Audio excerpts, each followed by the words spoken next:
Hello guys, good evening. Ito meron tayong papaya, luya, sibuyas at saka bawang. O ayan. Nahuhulaan nyo na ba kung anong lulutuin natin? Native na tinola. Meron tayo ditong tinola, ay pang tinola na manok.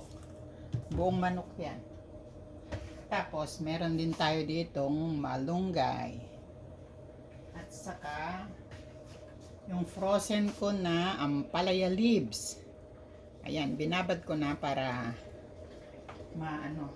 mapiga ko siya. Ayan guys. Ngayon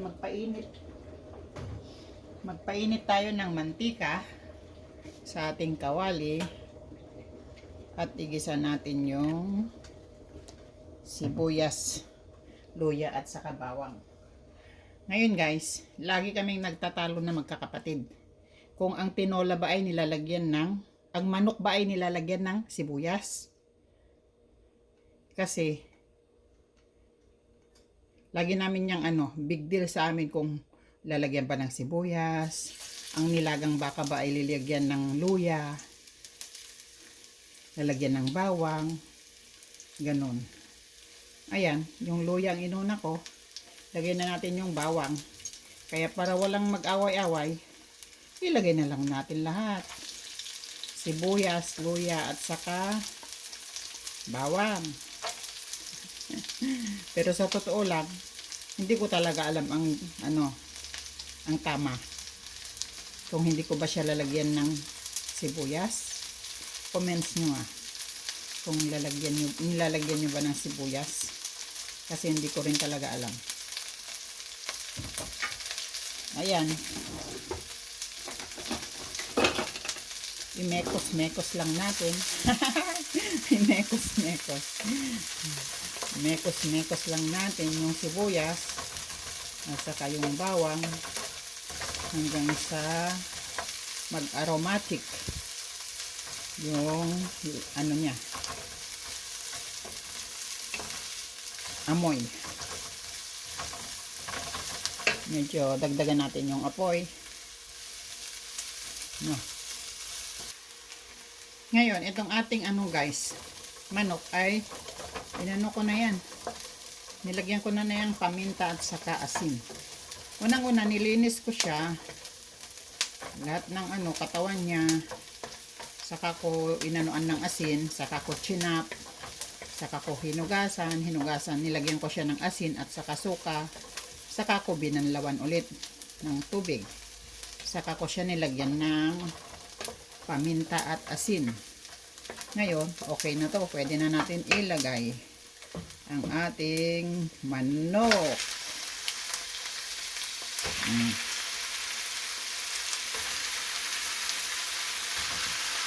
Last na ito guys sa aming kinuha noon sa farm. Yung kinuha namin noong September nung last kami pumunta.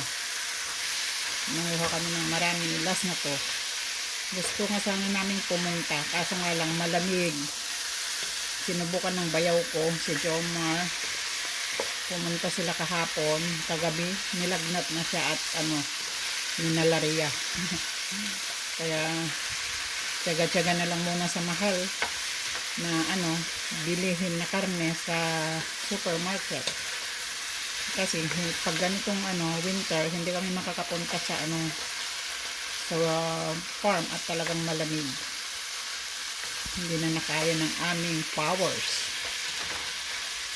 Ayan guys. Mekos-mekos lang natin hanggang sa magpula yung ating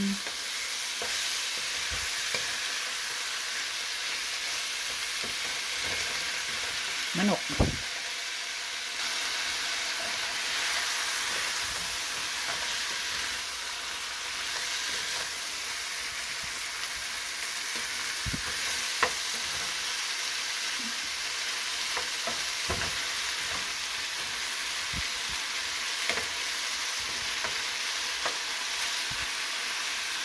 Kaya lang natin siyang ganyan guys.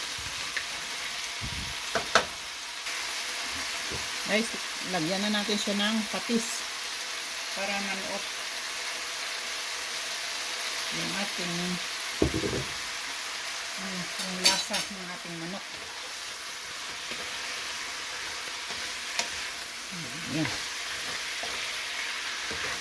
Kasi magtutubig ito. Kaya hayaan natin siyang matanggal yung tubig.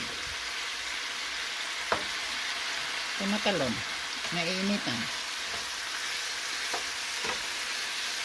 Okay. Guys, mekos pa lang. I-ano na, mabango na.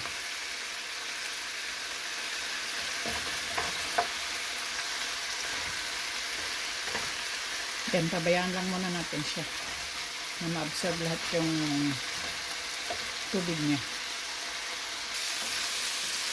Ayan na guys. Makikita mo na yung mantika niya. Lagyan na natin siya ng tubig.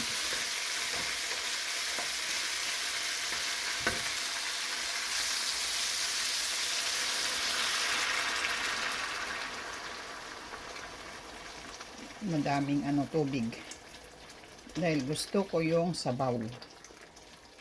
Ayan.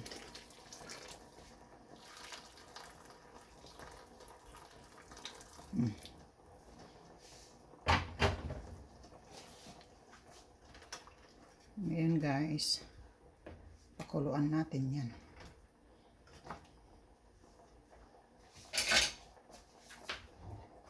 Palambutin natin. Takpan muna natin. Iwan muna natin siya saglit at manood tayo ng mga nagla-live sa GC. Guys, ayan oh. Luto na siya. Ilagay na natin yung ating papaya. Ayan oh.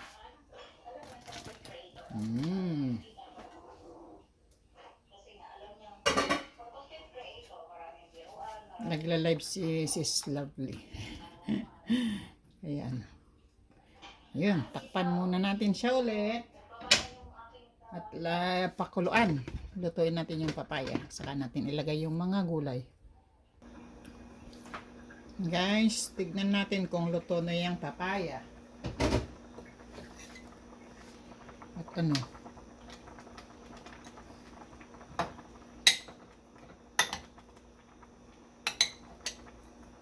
luto na nga siya.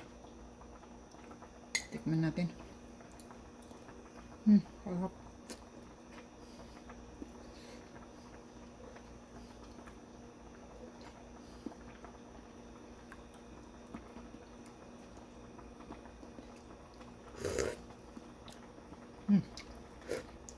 Perfect na yung lasa. Lagyan lang natin siya ng paminta. Dagdagan natin ng paminta.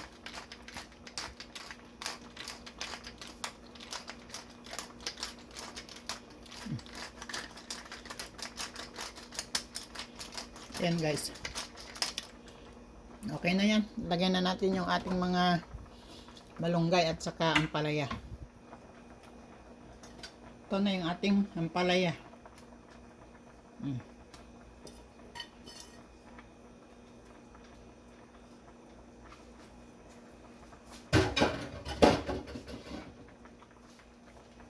Para meron siyang pait-pait. Konti.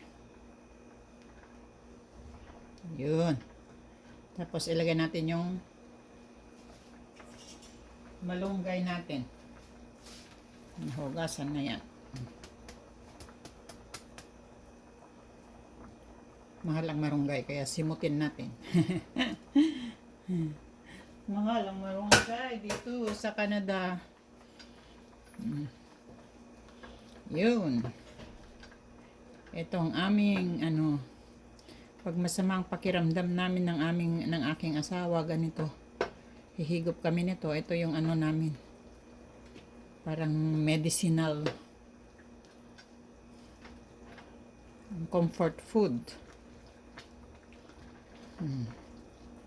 Pagka masamang pakiramdam mo, kasi yung malunggay is ang dami niyang naibibigay at saka yung ampalaya at saka yung papaya, ang dami niyang naibibigay. Bonus lang yung manok. Ang dami niyang maibibigay na benefits ng katawan. I don't need to elaborate. Everybody knows it. I'm sure. Okay. Ayan. Luto ng ating tinolang manok. Ayan o. Ayan guys. Salamat. Kainan na. Antayin ko yung asawa kong makauwi bago kami kakain.